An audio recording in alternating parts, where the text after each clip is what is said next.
একজন জাপানি কিংবদন্তির মতে চাঁদ আর সূর্য একসময় একে অপরকে গভীরভাবে ভালোবাসত, কিন্তু সময় আর প্রকৃতির নিয়ম তাদের আলাদা করে দেয়।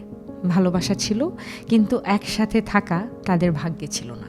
তবুও এই বিশ্ব তাদের জন্য তৈরি করেছিল একটি অপূর্ব মুহূর্ত, এক্লিপস, একটি ক্ষণিকের সাক্ষাৎ, যাতে সূর্য আর চাঁদ আবার একে অপরকে খুঁজে পায়। যদিও তা কেবল ছিল এক মুহূর্তের জন্য, আর সেই এক ক্ষণিকই যথেষ্ট ছিল প্রমাণ করার জন্য যে ভালোবাসায় কিছুই অসম্ভব নয়। যথেষ্ট ছিল পৃথিবীকে বোঝানোর জন্য যে হৃদয় যত দূরে থাকুক না কেন, একবার হলেও তাদের দেখা হওয়ার অধিকার আছে। একটি ছোট্ট সাক্ষাৎ, যা হয়তো কয়েক মুহূর্তের জন্য, কিন্তু স্মৃতিতে থেকে যায় চিরকাল। কারণ সত্যিকারের ভালোবাসা সময়ের উপরে নির্ভর করে না, এবং দূরত্ব তা থামাতেও পারে না কখনো। এই গল্পই আমাদের শেখায় যে ভালোবাসা হলো সেই জাদু যা মুহূর্তকে চিরকাল স্মৃতিতে পরিণত করতে পারে।